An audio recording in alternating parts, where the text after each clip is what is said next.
सारी पढ़ा रखे हैं, ठीक है ना, ये तो पता ही है। ठीक, ऑप्शन लिख पाना है,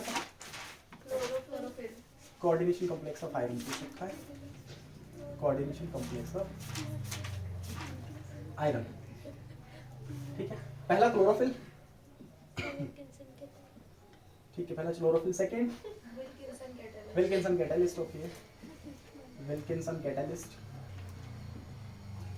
okay, third cisplatin, okay, haemoglobin, ठीक है जी, नंबर 4 हीमोग्लोबिन। इसके अलावा जितने वो और भी एप्लीकेशन में बता देता हूँ साथ साथ में, ठीक है। अच्छा, आपको पता है क्लोरोफिल में सेंट्रल मेटल एटम कौन सा? आप लोगों को पता है मैग्नीशियम, और वो भी किस ऑक्सीडेशन स्टेट में? ध्यान देना, मैच करने के लिए भी आ सकता है, यहाँ पर इसने ऐसे पूछ रखा है, ये मैचिंग में भी आ सकता है। आगे 4 ऑप्शन देगा, आपको मैच करके बताएगा, मेटलाइन से मैच कर लीजिए। सो क्लोरोफिल में सेंट्रल मेटल एटम Mg+2, ठीक है। और मेजर रोल कहाँ पे? फोटोसिंथेसिस में। रोल भी बताना चाहिए साथ में, मेजर रोल फोटोसिंथेसिस में पता ही है, ठीक है ना, फोटोसिंथेसिस में, okay. Wilkinson catalyst. Wilkinson catalyst is a rhodium-based catalyst that is RH PPH3 thrice Cl. This is rhodium catalyst. Rhodium-based catalyst है, RH PPH3 thrice Cl. ठीक है, बताइए क्या नाम आएगा अगर इसका IUPAC नाम लिखना चाहें? शाबाश, क्लोराइडो, उसके बाद triphenyl phosphine, triphenyl PPH3 is triphenyl phosphine, ठीक है ना, ट्राइफिनाइल फॉस्फीन। देखिए कितने टाइम प्रेजेंट था, ये सिर्फ अंदर वाले का नाम है, triphenyl phosphine, tris triphenyl phosphine, और उसके बाद रोडियम, और रोडियम का ऑक्सीडेशन स्टेट +1, रोडियम का ऑक्सीडेशन स्टेट +1, न्यूट्रल हो जाएगा, ठीक है। अच्छा, विल्किंसन कैटलिस्ट का काम, क्लास में भी बताया मैंने, विल्किंसन कैटलिस्ट का काम बता दीजिए जल्दी से। हाइड्रोजनेशन, विल्किंसन कैटलिस्ट का नाम hydrogenation of alkenes, hydrogenation of ethenes, ठीक है। विल्किंसन इंपॉर्टेंट है, विल्किंसन कैटलिस्ट का काम क्या होगा? हाइड्रोजनेशन ऑफ एल्कीन्स, मतलब एल्कीन्स को किसमें कन्वर्ट करेगा? देखिए इस हिसाब से H2 in presence of Wilkinson catalyst, ये बन जाएगा एल्केन, ये हाइड्रोजन, ये एल्केन्स को एल्केन में कन्वर्ट करेगा, हाइड्रोजनेशन वही तो होता है, ठीक है। तो विल्किंसन कैटलिस्ट यहाँ होगा। अच्छा, सिस्प्लैटिन में सेंट्रल मेटल बता दीजिए, सेंट्रल मेटल कौन सा हो जाता है? प्लेट नाम भी बता रहा, प्लेटिनम, कौन सा हो जाएगा?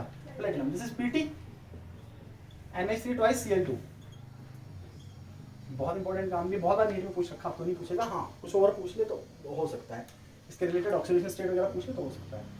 इसका नाम क्या आएगा? दिस इज डायमीन डाइक्लोराइडो प्लेटिनम, ठीक है ना। अच्छा, ये जो आपके पास कॉम्प्लेक्स है, इसमें सेंट्रल मेटल कौन सा आ गया? प्लेटिनम, ध्यान में रखना, सेंट्रल मेटल कौन सा आ गया? प्लेट। इसका काम, इस कॉम्प्लेक्स का नाम, this is anti cancerous agent, cancer के मरीजों को इसकी थेरेपी दी जाती है, ठीक है ना। एंटी कैंसर एजेंट, ये क्या है? एंटी ट्यूमर एजेंट या एंटी कैंसरस एजेंट। इसी सिस्प्लेटिन के साथ में मैंने एक और भी बताया था क्लास में, सिस्प्लेटिन के साथ में एक और नाम भी बताया था, कार्बोप्लेटिन, ये रिसेंटली डिस्कवर्ड में से है। कार्बोप्लेटिन सेम काम है, एंटी कैंसरस होता है ये भी, ठीक है ना। कार्बोप्लेटिन या सिस्प्लेटिन सेम काम है, एंटी कैंसरस हो जाता है, ठीक है। हीमोग्लोबिन तो आप सबको बताएं, ठीक है ना। बताइए हीमोग्लोबिन में सेंट्रल मेटल एटम कौन सा? Fe+2 लो स्पिन हो जाता है, ठीक है ना, Fe+2 लो स्पिन हो जाता है, Fe+2 हो जाएगा, ठीक है, ये भी सही। अच्छा, इसके बाद बता दो मेरे को, मायोग्लोबिन, ऑप्शन में इतने थे ना, बट इसके बाद भी तो होते हैं ना, पता होना चाहिए। मायोग्लोबिन, बताइए मायोग्लोबिन में भी कौन सा सेंट्रल एटम प्रेजेंट हो जाता है? ठीक, इसमें भी आयरन ही हो जाता है, बिल्कुल आयरन ही इसमें भी हो जाता है, ठीक है। अच्छा, इसके बाद और भी बहुत सारे पिगमेंट्स, और उसमें से एक जबरदस्त, एक बहुत इंपॉर्टेंट, जिग्लर-नाटा कैटलिस्ट,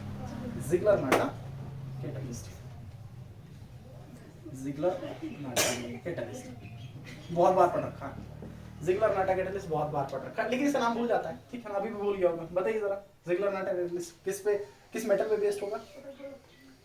सोल्यूट आता है, सोल्यूट बताइए, Ziegler Natta catalyst, this is titanium tetrachloride plus triethyl aluminium, साथ में इनर्ट सॉल्वेंट भी कुछ, ठीक। Titanium tetrachloride plus triethyl aluminium, titanium tetrachloride plus triethyl aluminium, Ziegler, Natta, catalyst. तो इसमें सेंट्रल मेटल कौन सा हो जाता है? ध्यान देना, टाइटेनियम। कौन सा हो जाएगा? टाइटेनियम हो जाएगा। इसका काम बोलेगा उसको 50 रुपये इनाम। अरे इसका काम बोलेगा। सोलह सोचिए, सोलह बता, सर्च करके बताइए, बता इसका काम क्या होगा? इसका जिगलर, नाटा का हाँ ये चीज करवाता है, ये भी सही काम है। ठीक है, ध्यान दीजिए, पॉलीमराइजेशन। पॉलीमराइजेशन किसने बोला? कब? मेरे बोलने के बाद? पॉलीमराइजेशन, तब तक उसने सर्च किया होगा। Polymerisation of ethene, polymerisation of ethene, polymerisation of ethene बहुत इंपॉर्टेंट है, पहले भी पूछ रखा है, वापस आ सकता है, ध्यान देना, ये सब इंपॉर्टेंट चीजें हैं। कोऑर्डिनेशन बहुत स्कोरिंग है, कोऑर्डिनेशन में से एक भी सवाल नहीं छूटेगा, बहुत स्कोरिंग है, इतना कुछ टफ चीज नहीं है इसमें, बस ध्यान में रखनी है, जो चीजें याद रखने की वो याद रखनी है आपको। सो पॉलीमराइजेशन ऑफ इथीन करवाएगा, ठीक है। अच्छा, इसके बाद मेरे को बता दो आप सेल्यूलोप्लाज्मिन, अब बता दो उसमें कौन सा मेटल प्रेजेंट होगा, ये भी मैंने पढ़ा है। सेल्यूलोप्लाज्मिन मैंने कॉपी पे चेक कर लेना, मिटा दो ये वाला, मिटा दो।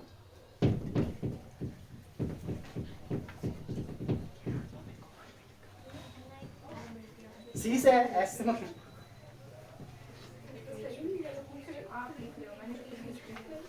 कौन सा मेटल है? कौन सा मेटल है? जिंक। जिंक इंसुलिन में होता है, ध्यान रखिएगा, जिंक इंसुलिन में होता है। जिंक किस में आ जाएगा? जिंक इंसुलिन, उसमें कॉपर हो जाता है। सी से कॉपर याद रख लो, सी से कॉपर याद रख लो, उसमें कॉपर प्रेजेंट